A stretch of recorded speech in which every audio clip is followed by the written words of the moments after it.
जनसंघ परिवार ने भारत में मुसलमानों के खिलाफ ऐलान जंग कर रखा है और उस नफरत को इंस्टीट्यूशनलाइज कर दिया है।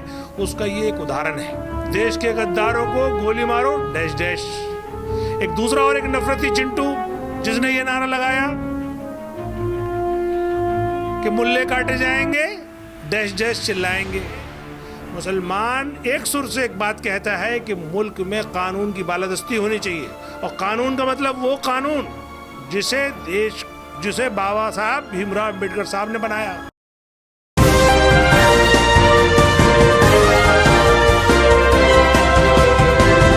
पल न्यूज से मैं हूं आपके साथ नदीम अकरम। आज दिल्ली के जंतर मंतर पर संकल्प रैली निकाली गई, और वो संकल्प रैली निकाली गई उदयपुर की घटना को लेकर के, अमरावती की घटना को लेकर के, जिसमें तमाम हिंदूवादी संगठन के लोग मंडी हाउस से लेकर के जंतर मंतर तक मार्च करते हुए दिखाई दिए।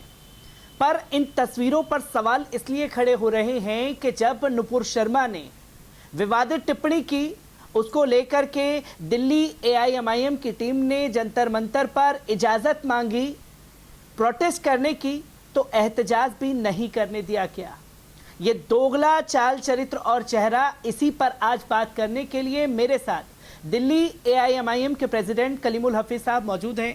सर, आज दिल्ली के जंतर मंतर पर संकल्प रैली निकाली गई है, कैसे देखते हैं जो नफरत भरा माहौल, और कपिल मिश्रा, तेजेंद्र सिंह बग्गा, तमाम बड़े बड़े लोग उस जगह पर मौजूद थे, नफरत फैलाते हुए दिखाई दिए। कैसे देख रहे हैं दिल्ली पुलिस के इस चेहरे को? दिल्ली पुलिस का जो चरित्र है और जो काम करने का तरीका है, वो अब सिर्फ देश नहीं पूरी दुनिया देख रही है कि वो आखिर शक्ल देखकर, पार्टी का एफिलिएशन देखकर, उसका धर्म देखकर वो धाराएं लगाते हैं, या धाराएं लगाते हैं तो उस पर कार्रवाई करते हैं।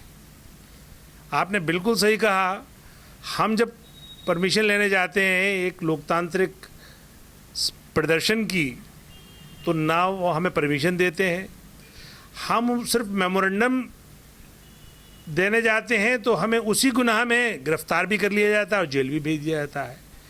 लेकिन दूसरी तरफ जो रिकॉग्नाइज्ड नफरत फैलाने वाले लोग हैं, जिन्होंने बाकायदा इस आज़ाद हिंदुस्तान में सबसे नफरती नारे लगाए हैं, अगर मैं उन नारों का जिक्र कर दूं, एक साहब ने नारा लगाया देश के गद्दारों को गोली मारो डैश डैश।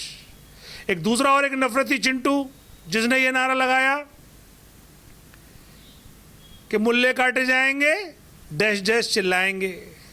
फिर तीसरा एक और जो इस प्रदर्शन में भी शामिल है, उसने भी यही लगाया नारा इसी तरह का।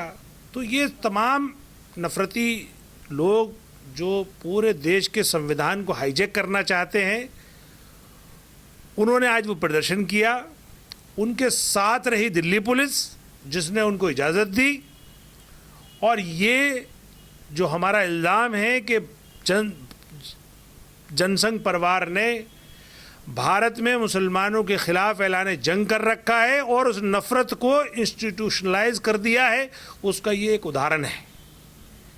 अब सवाल ये है कि तमाम अक़लियतें, ख़ासतौर से मुसलमान, चिल्ला चिल्ला कर ये कह रहे हैं कि हमें कानून की बालादस्ती चाहिए, हमें संविधान के अंतर्गत कार्रवाई चाहिए। लेकिन ये नफरती लोग नारा क्या लगा रहे हैं कि हमें शरीयत नहीं चाहिए, हमें जिहादी मानसिकता नहीं चाहिए। अरे भाई, हम तो पहले से कह रहे हैं कि जो इस मुल्क का बंटवारा हुआ, तब भी उस बंटवारा करने में ये RSS की मानसिकता शामिल थी। बंटवारा करने से पहले हिंदुस्तान के 2 राज्यों में RSS और मुस्लिम लीग की बाकायदा सरकारें थी। उसमें मुस्लिम लीग का मुख्यमंत्री A फजलुल हक थे बंगाल के, और उप मुख्यमंत्री श्यामा प्रसाद मुखर्जी थे जो RSS के जो आइडियोलॉग हैं। तो ये अब फिर वो मानसिकता हिंदुस्तान के मुसलमानों पे थोपना चाहते हैं। ये जितने नारे लगा रहे हैं, ये सब इनके अपने गड़े हुए हैं। मुसलमान एक सुर से एक बात कहता है कि मुल्क में कानून की बालादस्ती होनी चाहिए, और कानून का मतलब वो कानून जिसे बाबा साहब भीमराव अम्बेडकर साहब ने बनाया। वो कानून नहीं जो मनुस्मृति है, या वो कानून नहीं जिसको ये इस बाबा साहब के संविधान को बदल कर लाना चाहते हैं। तो ये जो नकली इशू खड़ा करके कि शरीयत और जिहाद, ये अपना हिंदुत्ववादी संविधान लाना चाहते हैं और अंबेडकरवादी संविधान को ये का कत्ल करना चाहते हैं। इनकी इस नफरत भरी कोशिश को AIMIM या देश का मुसलमान कामयाब नहीं होने देगा। क्योंकि सर इसी रैली के दौरान एक नारा कपिल मिश्रा लगाता हुआ नजर आया, सिर तन से जुदा जो नारे लगाए जाते हैं उसको लेकर के मुसलमानों को रडार पर रखा गया और तमाम मुसलमानों को इस नारे से जोड़ करके प्रेजेंट करने की कोशिश की जा रही है कि देखिए जो मुसलमान जो है इस तरीके के नारे लगा रहे हैं, सारे मुसलमान ऐसे।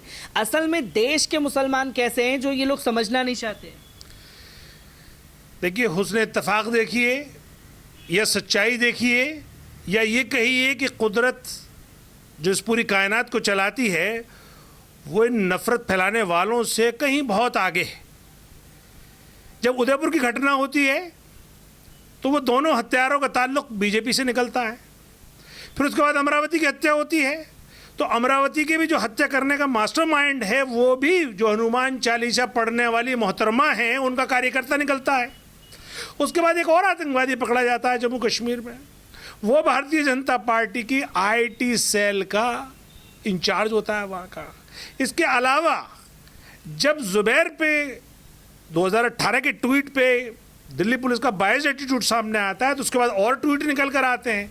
तो उसमें एक ट्वीट निकल कर आता है हरियाणा की IT सेल का हेड अरुण यादव का, जो पैगंबर की शान में नफरत फैलाता है। फिर उसके बाद एक और ट्वीट निकल कर आता है 2013 का, जो IP पटेल है गोवा का, जो बीजेपी का प्रवक्ता है, उसका निकल कर आता है। तो इन तमाम चीज़ों से ये पता चलता है कि ये सारी नफरत जो है बीजेपी या संघ परिवार बहुत ही सोची समझी साजिश के तहत फैला रहा है। क्योंकि इन तमाम साजिशों से या कार्रवाइयों से मुसलमानों को सिर्फ एक बुरा दिखाना, मुसलमानों के खिलाफ हिंदुस्तान का जो हिंदू तबका है उसको भड़काना। लेकिन मैं आपको बता दूं, हिंदुस्तान का जो हिंदू है, जो बहुसंख्यक वर्ग है, वो बहुत समझदार है। उसने इन भारतीय जनता पार्टी को जो देश चलाने को दिया था वो इसलिए नहीं दिया था कि आप नफरत में झोंक देंगे मुल्क को और मुल्क को आप श्रीलंका के रास्ते पर डाल देंगे।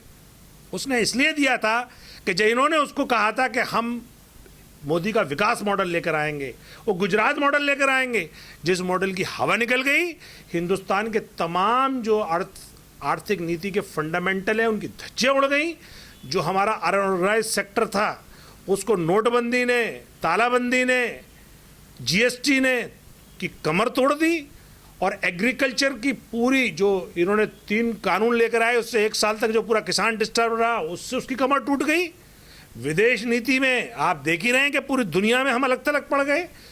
और जो 2014 में अगर रुपए गिरने के साथ सरकार की साख गिरा करती थी, आज वो उनका जो प्रिय मीडिया है जिसे हम गोदी मीडिया कहते हैं, उसको वो रुपया गिरते हुए उनकी साख नज़र नहीं आ रही। तो ये सब जो मैनेज किया गया है और इस मुल्क की बर्बादी का ये सबब बन रहे हैं, उसकी तरफ से ध्यान हटाने के लिए इस तरह की साजिशें रच रहे हैं। तो आज का प्रदर्शन उसी साजिश का एक हिस्सा है। ऑल इंडिया मजलिस इत्तेहादुल मुस्लिमीन दिल्ली प्रदेश ऐसे किसी भी तरह के नफरत फैलाने या समाज को बांटने के कदम की पुरजोर मजम्मत करती है और फिर देश की एजेंसियों से, खासतौर से दिल्ली पुलिस से मांग करती है कि जितने भी लोग हैं जो नफरत फैला रहे हैं, चाहे ख्वाह वो किसी भी मज़हब के हों, अगर मुस्लिम भी हैं तो उनके खिलाफ भी सख्त कार्रवाई करिए। लेकिन अगर मुस्लिम नहीं हैं और उनका नाम अरुण यादव है, नूपुर शर्मा है, नवीन जिंदल है, IP पटेल है, तो आप इस देश के वास्ते, इस देश के संविधान के वास्ते उनके खिलाफ भी सख्त कार्रवाई करिए, वरना इस देश में अराजकता रुकेगी नहीं और देश फिर हमारे पड़ोसी देश की तरह उसी बर्बादी की राह पर चलता चला जाए। सर एक आखिरी सवाल आपसे लेना चाहेंगे, क्योंकि तमाम नाम आपने गिना दिए, नूपुर शर्मा, अरुण यादव, नवीन जिंदल, पार्टी का तो साफ तौर पर कहना है कि हमारा स्टैंड इनसे मिलता जुलता नहीं है, हमने कार्रवाई कर दी, क्या कार्रवाई कर देने से सारे गुनाह माफ हो जाएंगे? आगे अगर कोई कार्रवाई नहीं होती है, गिरफ्तारी नहीं होती है, तो अगला स्टेप क्या रहेगा आपका? देखिए, किसी सदस्य को उसकी पार्टी से सस्पेंड कर देना या एक्सपेल कर देना कोई कानूनी कार्रवाई नहीं है।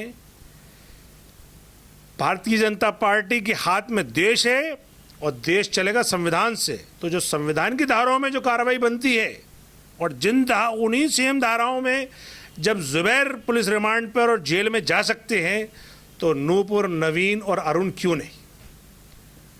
कलीमुल हफीज साहब हमारे साथ मौजूद थे, जिन्होंने साफ तौर पर संकल्प रैली जो आज दिल्ली के जंतर मंतर पर निकाली गई उसके ऊपर सवाल खड़े कर दिए। और सवाल ये कि जब नुपुर शर्मा के समर्थन में दिल्ली AIMIM की टीम एहतजाज करना चाहती थी तो एहतजाज करने के बजाय तिहाड़ जेल भेज दिया गया।